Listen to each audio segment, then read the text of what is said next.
జై శ్రీరామ్. అందరికీ నమస్కారం. Welcome to news Akhanda. నేను మీ Kasturi Sridhar. LOC line of control ఇది మన భారతదేశాన్ని అలాగే పిఓకేను వీటిని విడదీసే సరిహద్దు రేఖ. ఇక్కడి నుంచే పాకిస్తాన్ తీవ్రవాదులు ఈ ఎల్ఓసిని దాటి మన భారత భూభాగంలో ప్రవేశించి ఇక్కడ తీవ్రవాద దాడులు అయితే చేస్తూ ఉంటారు. అయితే గత నెల రోజుల వ్యవధిలో జమ్మూ కాశ్మీర్లో దాదాపు 7 తీవ్రవాద దాడులు అయితే జరిగినాయి. ఈ తీవ్రవాద దాడులు చేసినటువంటి తీవ్రవాదులంతా కూడా పాకిస్తాన్కు చెందినోళ్లే.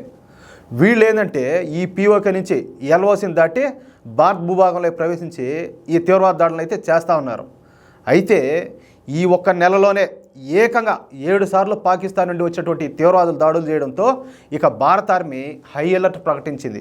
ఎప్పుడు ఏమైనా జరగవచ్చని ఈ ఎల్ఓసి సరిహద్దుల వద్ద ఉన్న ఈ ప్రజలను కూడా ఈ సురక్షిత ప్రాంతాలకైతే తరలిస్తూ ఉన్నారు. పైగా జమ్మూ కాశ్మీర్లో జరుగుతున్న ఈ దాడులపై నరేంద్ర మోడీ గారి అధ్యక్షతన high level cabinet committee meeting అయితే జరిగింది. చాలామంది అనుకుంటూ ఉంటారు, అరే అంతకుముందు చేసి వాళ్ళు పాకిస్తాన్ తీవ్రవాదులు చేసి మన దేశం మీద దాడి చేస్తే అప్పుడు ఆర్మీ క్యాంపుల మీద ఆర్మీ వాహనం మీద దాడి చేస్తే పోయి మన వాళ్ళు సర్జికల్ స్ట్రైక్ చేశారు కదా, మరి ఇన్నిసార్లు దాడులు జరుగుతూ ఉంటే వాళ్ళు ఎందుకు సైలెంట్గా ఉన్నారని చెప్పి చాలామంది ఆలోచన చేస్తూ ఉంటారు.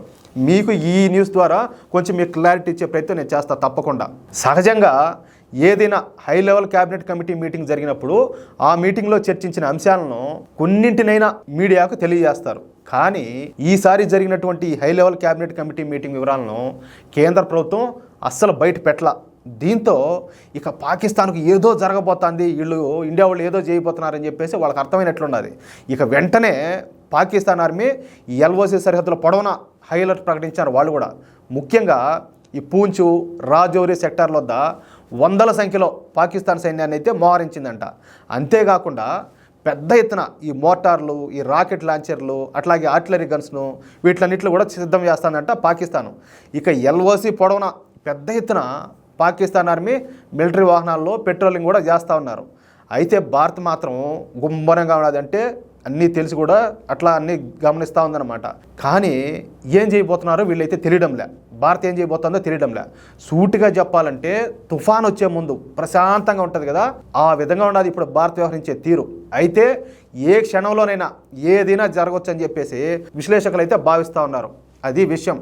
కానీ నరేంద్ర మోడీ గారిని, భారతీయ జనతా పార్టీని మనం తక్కువ అంచనా వేయబనిలే.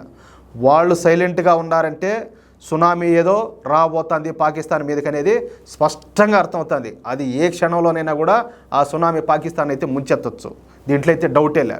ఈ వీడియోపై మీ యొక్క అమూల్యమైన అభిప్రాయాలను ఖచ్చితంగా ప్రతి ఒక్కరు కూడా కామెంట్ రూపంలో తెలియజేయాలని చెప్పి కోరుకుంటూ, అలాగే ఈ వీడియో నచ్చినట్లయితే భారతీయులు ప్రతి ఒక్కరు, మన తెలుగు ప్రేక్షకులు ప్రతి ఒక్కరు కూడా ఈ వీడియోని లైక్ చేయడంతో పాటు వీలైనంత మందికి షేర్ చేసే ప్రయత్నం చేయండి. అలాగే మన ఛానల్ ఎవరైనా సబ్స్క్రైబ్ చేసుకోకపోతే మహానుభావులు ప్రతి ఒక్కరు కూడా మన ఛానల్ను సబ్స్క్రైబ్ చేసుకోవాలని చెప్పి మళ్ళా కోరుకుంటా ఉన్నా. జై శ్రీరామ్.